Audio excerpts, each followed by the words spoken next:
प्रिय विद्यार्थी, आइए पाठ्यक्रम को आगे बढ़ाते हैं। इसके पहले 2-3 लेक्चर में आपने देखा था, अध्ययन किया था। इसके पहले अगर हम जस्ट लेक्चर की बात करते हैं तो उसमें आपने समझा था कि शिक्षा क्या है।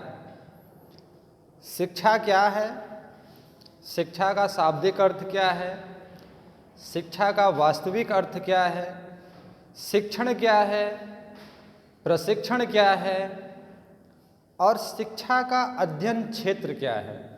ये पिछले लेक्चर में विस्तार से अध्ययन किया जा चुका है। आज हम फिर यूनिट फर्स्ट को आगे बढ़ाएंगे और आज ये प्रयास करेंगे कि आज आपका यूनिट फर्स्ट जो है वो समाप्त हो जाए। ठीक है ना? तो हम अगर आगे बढ़ते हैं, शिक्षा को समझ लिए, शिक्षा के विषय क्षेत्र या अध्ययन क्षेत्र को समझ लिए और इसके बाद अगर हम आगे बढ़ते हैं तो शिक्षा की प्रकृति, नेचर। ध्यान दीजिएगा, शिक्षा की प्रकृति, कि शिक्षा की प्रकृति क्या है। अब शिक्षा की प्रकृति को समझने से पहले किसी भी विषय की प्रकृति के बारे में आपसे पूछा जा सकता है। जैसे माइनर विषय शिक्षा शास्त्र है और 3 मेजर विषय भी आपके होंगे। कोई भूगोल लिया है, कोई समाजशास्त्र लिया है, कोई गृह विज्ञान लिया है, कोई हिंदी लिया है। तो उसकी प्रकृति क्या है, नेचर क्या है। अगर हम प्रकृति की बात करते हैं तो 2 बिंदु आते हैं। एक है कला और दूसरा है विज्ञान, आर्ट या साइंस। जब हम शिक्षा शास्त्र को छोड़ दीजिए, शिक्षा को छोड़ दीजिए, किसी भी विषय के प्रकृति की बात करते हैं तो आपके मस्तिष्क में तुरंत ये 2 बिंदु आ जाने चाहिए कि वह विषय कला है अथवा विज्ञान है। ठीक है ना? तो यहाँ हम शिक्षा की प्रकृति की बात कर रहे हैं कि शिक्षा की प्रकृति क्या है, शिक्षा विज्ञान है अथवा कला है। तो इस मत पर अगर देखा जाए तो विद्वानों में मतभेद है, बल्कि शिक्षा जो है वो कला एवं विज्ञान दोनों की विशेषताओं को लिए हुए या समेटे हुए वह सामाजिक आदर्शात्मक विज्ञान है। इसीलिए शिक्षा को सामाजिक विज्ञान के अंतर्गत, सामाजिक अध्ययन के अंतर्गत कला वर्ग में रखा गया है। किस में रखा गया है? कला वर्ग में रखा गया है। इस प्रकार हम कह सकते हैं कि जो शिक्षा है ये सामाजिक विषय के रूप में कला संवर्ग में या कला विषय में रखा गया है। यही क्या है? शिक्षा की प्रकृति है। ठीक है ना? ये बिंदु क्लियर हो गया कि जब भी हम किसी सब्जेक्ट की प्रकृति की बात करेंगे तो उसका मीन्स, उसका अर्थ जो है 2 रूपों में जाएगा कि वह सब्जेक्ट कला है अथवा विज्ञान है। ठीक है ना? तो शिक्षा की प्रकृति के आधार पर हम शिक्षा क्या है, सामाजिक विषय के अंतर्गत कला संवर्ग में रखा गया है। ठीक है? यहाँ तक क्लियर हो गया है। पाठ्यक्रम में हम आगे बढ़ते हैं। शिक्षा की प्रकृति को अगर आपने समझ लिया है तो जो अगला हमारा पाठ्यक्रम के अकॉर्डिंग टॉपिक है वो क्या है कि शिक्षा के उद्देश्य। शिक्षा के उद्देश्य, कि शिक्षा के उद्देश्य क्या क्या हैं। अगर हम उद्देश्यों की बात करते हैं तो शिक्षा, यहाँ हमें शिक्षा का उद्देश्य पढ़ना है। तो शिक्षा जो हम ग्रहण करते हैं, जो हम प्राप्त करते हैं, हर शिक्षा का अपना उद्देश्य होता है। और जो आपके पाठ्यक्रम में निर्धारित किया गया है कि शिक्षा के किन उद्देश्यों का हमें अध्ययन करना है या पाठ्यक्रम में पढ़ना है, वो उद्देश्य कौन कौन से हैं। अगर मुख्य रूप से देखा जाए, जो आपके पाठ्यक्रम में रखे गए हैं कुछ मुख्य उद्देश्य हैं, जैसे पहला है वैयक्तिक, कि शिक्षा का वैयक्तिक उद्देश्य क्या है, वैयक्तिक या व्यक्तिगत या इंडिविजुअल, ठीक है ना, कि वैयक्तिक उद्देश्य क्या है। दूसरा सामाजिक,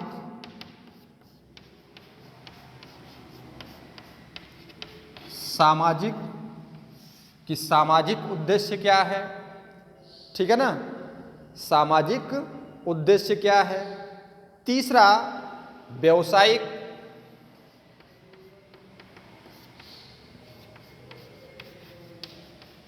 व्यावसायिक कि व्यावसायिक उद्देश्य क्या है, वोकेशनल कि व्यावसायिक उद्देश्य क्या है। और अंतिम चौथा लोकतांत्रिक, लोकतांत्रिक कि लोकतांत्रिक उद्देश्य क्या है। ये ध्यान दीजिएगा, 4 उद्देश्य है, ये रटना भी नहीं है आपको। पहला क्या है, वैयक्तिक उद्देश्य। दूसरा क्या है, सामाजिक उद्देश्य। तीसरा क्या है, व्यावसायिक उद्देश्य। और चौथा क्या है, लोकतांत्रिक उद्देश्य। देश काल परिस्थितियों में, अगर देश काल परिस्थितियों के अनुसार देखा जाए तो ये शिक्षा के उद्देश्य बदलते रहते हैं। हो सकता है आज जो शिक्षा का सामाजिक उद्देश्य है, आज के 20 वर्षों बाद, 25 वर्षों बाद वो सामाजिक उद्देश्य बदल जाए। उसी तरह जो व्यावसायिक उद्देश्य है, वैदिक काल में क्या था, 22वीं सदी में क्या है, बिल्कुल अलग है, परिवर्तन है। ऐसे लोकतांत्रिक उद्देश्य, वैयक्तिक उद्देश्य, ये सब जो है देश काल परिस्थितियों के अनुसार बदलते रहते हैं। जैसे एक छोटा सा आपके व्यवहारिक जीवन से एग्जाम्पल देना चाहेंगे। जैसे हम पहले पढ़ते थे भूगोल में कि 9 ग्रह हैं, ठीक है ना, लेकिन वर्तमान में ग्रहों की संख्या कितनी है, अब ग्रह 8 हैं, ठीक है ना। क्यों? क्योंकि देश काल और परिस्थितियों के अकॉर्डिंग ग्रह की परिभाषा ही बदल दी गई और जो 9 ग्रह थे वो 8 ग्रह हो गए हैं, ठीक है ना। तो उसी प्रकार समय के अकॉर्डिंग, परिस्थितियों के अकॉर्डिंग शिक्षा के उद्देश्य भी बदलते रहते हैं, ठीक है ना। अब एक एक उद्देश्य को हमें विस्तार से पढ़ना है, ठीक है ना। इसको हम ब्लैक बोर्ड पे मिटा दे रहे हैं। अब जैसे हमने उद्देश्यों में सबसे पहले ले लिया वैयक्तिक उद्देश्य। उद्देश्यों में सबसे पहले वैयक्तिक उद्देश्य। अगर हम वैयक्तिक उद्देश्य की बात करते हैं, या इसे और सरल रूप में कह सकते हैं कि व्यक्तिगत, इंडिविजुअल, तो शिक्षा का वैयक्तिक उद्देश्य क्या है, कि व्यक्तिगत उद्देश्य शिक्षा का क्या है। चूँकि आप जानते हैं अगर हम वैयक्तिक उद्देश्य की बात करें या वैयक्तिक विकास के उद्देश्य की बात करें तो वैयक्तिक उद्देश्य क्या है कि प्रत्येक व्यक्ति की रुचि, आवश्यकता, अभिक्षमता, दृष्टिकोण ये सब अलग अलग होते हैं हर एक व्यक्ति का। अगर हम इंडिविजुअल बात करते हैं, वैयक्तिक बात करते हैं, तो हर व्यक्ति, हर बालक पढ़ने की क्षमता, रुचि, ठीक है ना, उसका आयु वर्ग, उसकी आवश्यकता, उसकी अभिक्षमता ये भिन्न भिन्न होती है। जैसे एक हाथ में 5 उंगलियां हैं, पांचों बराबर नहीं होती हैं, उसी तरह एक समाज में भिन्नता होती है, वैयक्तिक भिन्नता होती है। और इसलिए शिक्षा इस प्रकार हर एक व्यक्ति, हर एक बालक के लिए अलग अलग होनी चाहिए। सभी आईएएस नहीं बन सकते हैं, सभी टीचर नहीं बन सकते हैं, सभी इंजीनियर नहीं बन सकते हैं, तो उस बालक की रुचि के अनुसार, योग्यता के अनुसार, क्षमता के अनुसार जो है शिक्षा दी जाए। और यही शिक्षा के जो उद्देश्य हैं, उन उद्देश्यों में जो शिक्षा का वैयक्तिक उद्देश्य है, इसको प्रदर्शित करता है, इंडिकेट करता है। ठीक है ना। तो इस प्रकार प्रत्येक व्यक्ति अपने निहित शक्तियों का अलग अलग ढंग से विकास कर सके। ठीक है ना। और शिक्षा के इस वैयक्तिक उद्देश्य में एक विद्वान का नाम आता है। हमेशा ध्यान रखिएगा, कई बार विभिन्न कंपटीशनों में भी पूछा गया है, आपके परीक्षा में भी पूछा जा सकता है कि जब शिक्षा के वैयक्तिक उद्देश्य की बात करते हैं तो एक विद्वान का नाम आता है टीपी नन। टीपी नन, इन्होंने शिक्षा के वैयक्तिक उद्देश्य को विशेष रूप से समर्थन किया है, विशेष रूप से बल दिया गया है और शिक्षा के वैयक्तिक उद्देश्यों को एक प्रकार से दृढ़ बनाया है। ठीक है ना। शिक्षा के वैयक्तिक उद्देश्यों को टीपी नन ने एक प्रकार से दृढ़ बनाया है और उन्होंने कहा है कि शिक्षा वैयक्तिक उद्देश्यों पर विशेष बल देती है कि हर बालक, हर व्यक्ति अपनी क्षमता, अपनी रुचि, अपनी योग्यता के अनुसार शिक्षा ग्रहण करे। यही क्या है, शिक्षा के वैयक्तिक उद्देश्य है। ठीक है ना। यहाँ तक क्लियर हो गया।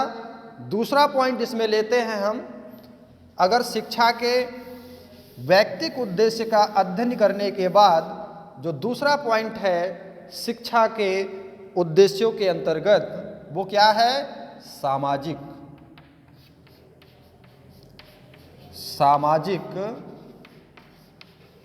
उद्देश्य। सामाजिक उद्देश्य। अब ये सामाजिक उद्देश्य क्या है, शिक्षा का सामाजिक उद्देश्य क्या है? तो सामाजिक उद्देश्य के अंतर्गत हम कह सकते हैं कि शिक्षा सामाजिक विकास के उद्देश्य के जो सबसे प्रबल समर्थक हैं वो एक दार्शनिक भी हैं और शिक्षा शास्त्री भी हैं, और उसका नाम क्या है, जॉन डीवी। John Dewey. इन्होंने सामाजिकता पर विशेष बल दिया है। जैसे हमने आपको बताया था कि शिक्षा दो मुखी प्रक्रिया है, शिक्षा तीन मुखी प्रक्रिया है, तो उस परिप्रेक्ष्य में जो डीवी का विचार है कि शिक्षा क्या है, एक डायग्राम के माध्यम से आप समझ सकते हैं कि शिक्षा क्या है और शिक्षा के जो घटक हैं, जो अंग हैं, वो तीन हैं। एक क्या है, शिक्षक है, दूसरा क्या है, शिक्षार्थी है,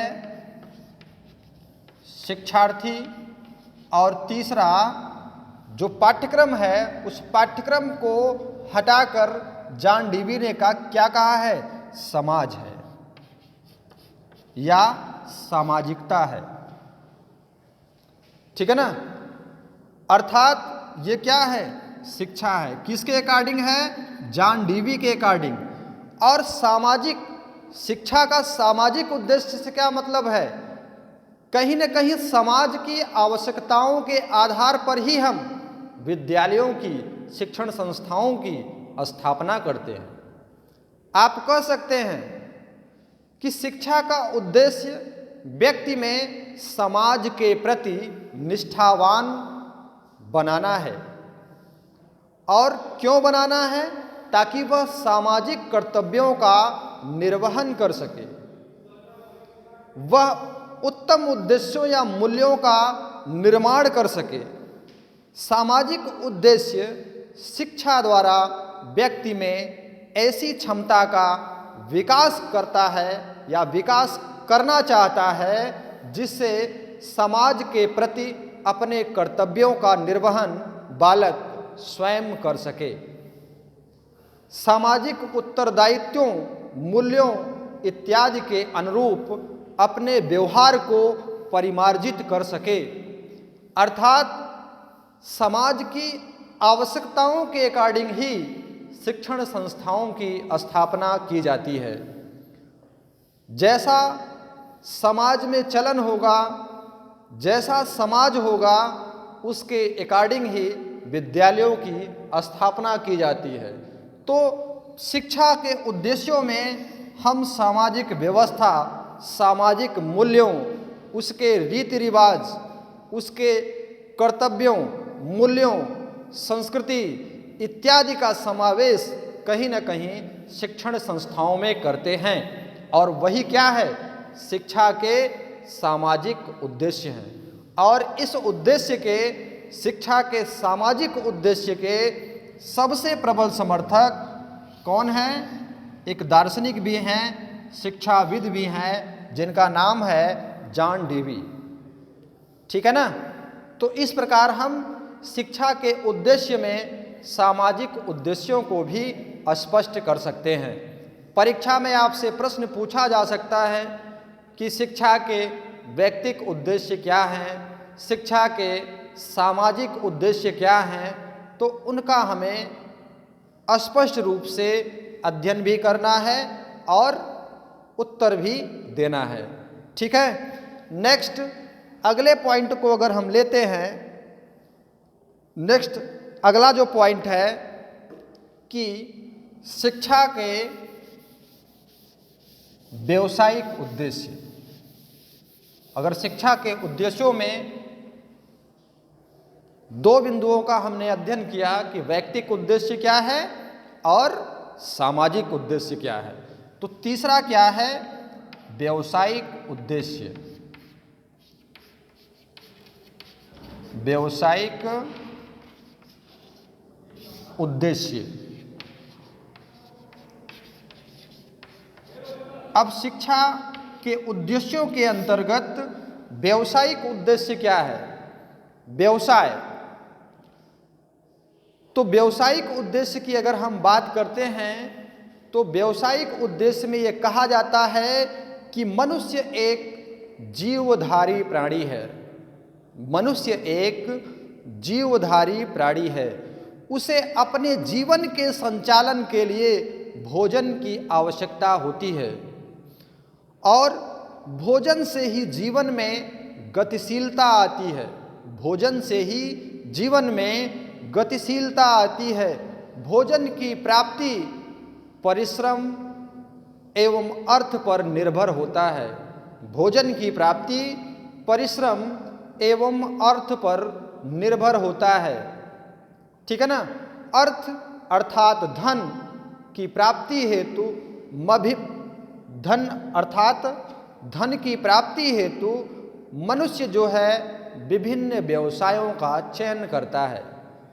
विभिन्न क्रियाकलापों में शिक्षित होकर मनुष्य व्यवसायिक कुशलता का विकास करके इस प्रकार बालकों की ऐसी शिक्षा दी जाए जैसे जिसके द्वारा व्यवसायिक निपुणता प्राप्त हो, व्यवसायिक कुशलता प्राप्त हो, जिससे प्रत्येक बालक अपनी रुचि, अपनी योग्यता, अपनी क्षमता के अनुसार निश्चित व्यवसाय का चयन कर सके।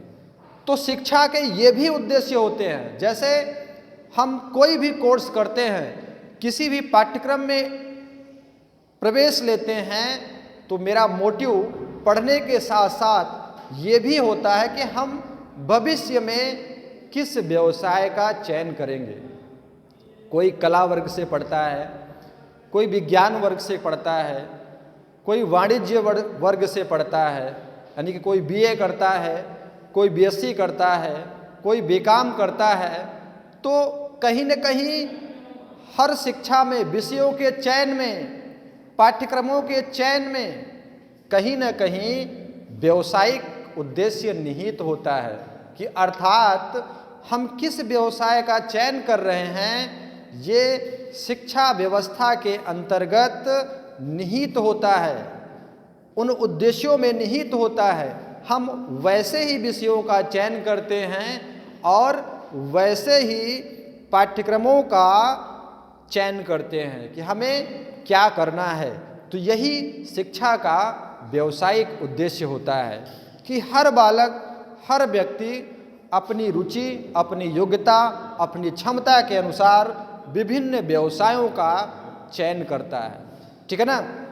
जैसे हम कितने भी पढ़ लिख लें, लेकिन उस शिक्षा का हमारे दैनिक जीवन में कोई उपयोग ना हो, उस शिक्षा का प्रयोग कर हम अर्थ का अर्जन न कर पाएं, तो आप जानते हैं कि हमने पहले लेक्चर में ही बताया था, किसी भी संस्था, समिति, विद्यालय, उद्योग, परिवार को चलाने के लिए, संचालित करने के लिए कहीं न कहीं अर्थ की आवश्यकता होती है। तो शिक्षा का एक उद्देश्य यह भी होता है कि व्यावसायिक उद्देश्य। ठीक है, यहाँ तक क्लियर हो गया है। 3 हमने उद्देश्य पढ़ लिए कि व्यक्तिगत उद्देश्य क्या है, ठीक है ना, सामाजिक उद्देश्य क्या है और व्यावसायिक उद्देश्य क्या है। एक लास्ट बिंदु इसका बचा हुआ है, जो अंतिम बिंदु है वो बचा हुआ है, वो क्या है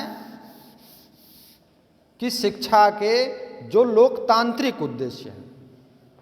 चौथा, लोकतांत्रिक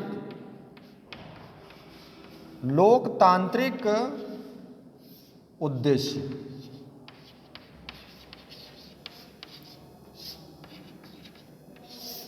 आप जानते हैं, आप जिस देश में रहते हैं कि भारत एक लोकतांत्रिक देश है।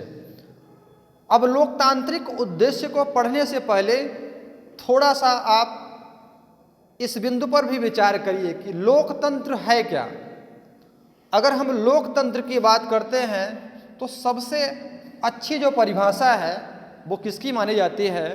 अब्राहम लिंकन की, जिन्होंने कहा है कि लोकतंत्र क्या है, कि लोकतंत्र जनता के द्वारा जनता के लिए जनता का शासन है, जिसमें पूरे विश्व की बात अगर हम करते हैं, जितने भी लोकतांत्रिक देश हैं, उन लोकतांत्रिक देशों में 3 मूल्य मुख्य रूप से उपयोगी माने जाते हैं। क्या है? स्वतंत्रता, समानता एवं न्याय। जिस किसी देश में प्रत्येक व्यक्ति, प्रत्येक बालक, प्रत्येक मनुष्य में स्वतंत्रता हो, समानता हो और न्याय हो, वही क्या है? वास्तव में लोकतंत्र है, लोकतांत्रिक देश है।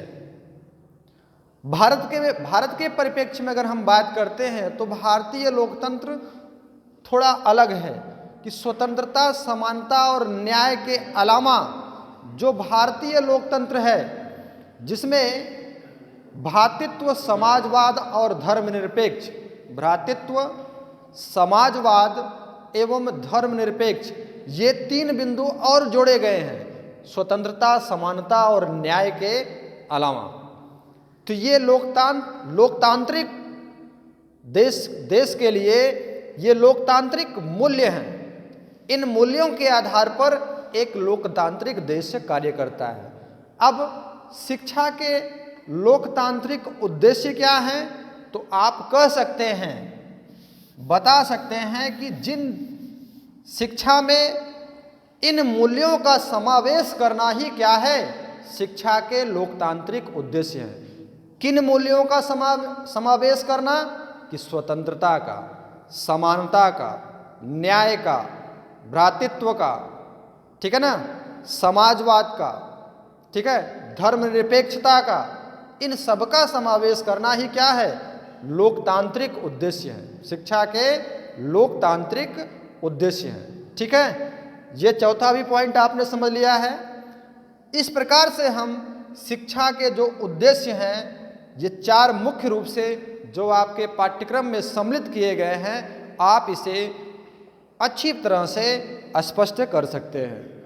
ठीक है, नेक्स्ट पॉइंट की तरफ हम आगे बढ़ते हैं। शिक्षा के उद्देश्य को भी हमने स्पष्ट कर दिया है। जो यूनिट फर्स्ट में जो सबसे अंतिम पॉइंट आपको पढ़ना है, और उसके बाद यूनिट सेकंड आपका प्रारंभ हो जाएगा। यूनिट फर्स्ट आपका बिल्कुल फिनिश, समाप्त हो जाएगा। एक अंतिम बिंदु जो आपको पढ़ना है, शिक्षा को प्रभावित करने वाले कारक। शिक्षा को प्रभावित करने वाले कारक। ऐसे तमाम फैक्टर हैं जो कहीं न कहीं शिक्षा को प्रभावित करते हैं। आप लिखना चाहें, नोट करना चाहें तो लिख भी सकते हैं। ऐसे मैं आपको पॉइंट में बता दे रहा हूं वो कौन कौन से बिंदु हैं जो शिक्षा को कहीं न कहीं प्रभावित करते हैं। जैसे पहला है कि शिक्षक का व्यवहार एवं ज्ञान। अब शिक्षक का व्यवहार कैसा है, उसके ज्ञान का स्तर कैसा है, ये कहीं न कहीं शिक्षा को प्रभावित करेगा। एग्जाम्पल, जैसे हमेशा विद्यार्थी जो होते हैं, जो बालक होते हैं, वो शिक्षक को आइडियल मानते हैं, उसका अनुकरण करते हैं। तो यदि शिक्षक का व्यवहार ही अच्छा नहीं है तो निश्चित है कि बालक उस शिक्षक के व्यवहार से कुछ अर्जित नहीं कर पाएगा, कुछ सीख नहीं पाएगा। अगर सीखेगा भी तो जो उसके अवांछनीय व्यवहार हैं उसको सीखेगा।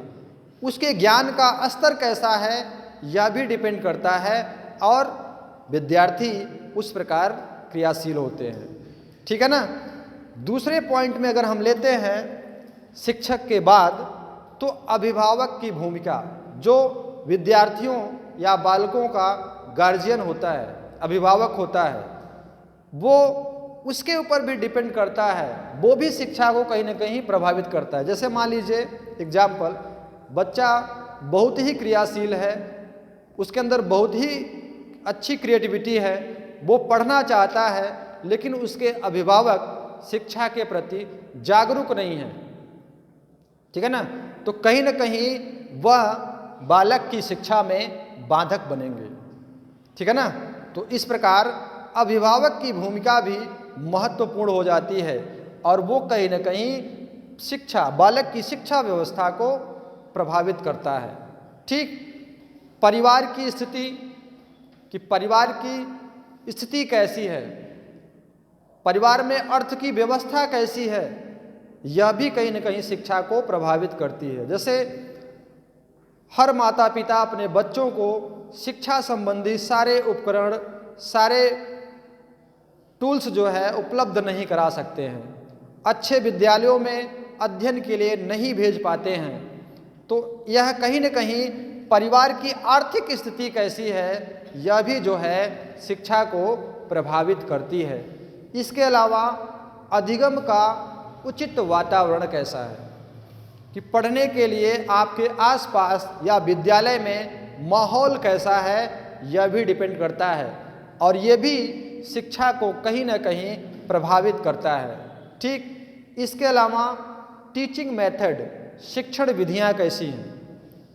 अगर क्लास 1 में कोई विद्यार्थी क्लास 1 में कोई शिक्षक पढ़ा रहा है और वो लेक्चर मेथड से पढ़ा दे, तो क्लास 1 के विद्यार्थियों को कुछ नहीं समझ में आएगा, क्योंकि लेक्चर मेथड उच्च कक्षाओं के लिए है। ठीक है ना।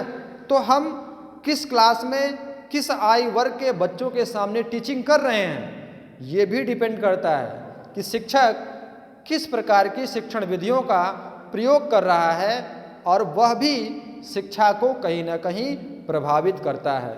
ठीक पाठ्यक्रम की रूपरेखा, कि पाठ्यक्रम की संरचना कैसे है, पाठ्यक्रम बोझिल तो नहीं है, पाठ्यक्रम जटिल तो नहीं है, पाठ्यक्रम विद्यार्थियों के आयु वर्ग के अनुरूप तो नहीं है, यह सब भी जो है शिक्षा को कहीं ना कहीं प्रभावित करता है। छात्रों की सक्रियता या निष्क्रियता भी अंतिम बिंदु है, कि छात्रों की सक्रियता या निष्क्रियता भी शिक्षा को प्रभावित करती है। अगर कभी पूछा जाता है कि अच्छा शिक्षक कौन है, तो आप उत्तर नहीं दे सकते हैं। कैसे नहीं दे सकते हैं, कि एक अच्छा शिक्षक कोई तब तक नहीं बन सकता है कि जब तक अच्छे विद्यार्थी ना हो। अच्छे विद्यार्थी का मतलब है कि जब विद्यार्थी क्रियाशील होगा, एक्टिव होगा, जिज्ञासा की प्रवृत्ति रखने वाला होगा, तभी जो है शिक्षक अपने लय में पढ़ाएगा। इस प्रकार हम कह सकते हैं कि शिक्षा को कहीं न कहीं छात्र की क्रियाशीलता या निष्क्रियता भी प्रभावित करती है कि अगर छात्र सक्रिय हैं तो निश्चित है शिक्षक भी पढ़कर आएगा, अच्छे से पढ़ाएगा। ठीक है ना। और क्लास में सभी लोग बैठे हैं, केवल व्याख्या सुन रहे हैं, कुछ बोल नहीं रहे हैं, पाठ्यक्रम में सहभागिता निर्धारित नहीं कर रहे हैं, तो निश्चित है कि वो अच्छा शिक्षक को जो है पढ़ाने के लिए प्रेरित नहीं कर पाएंगे। ठीक है ना।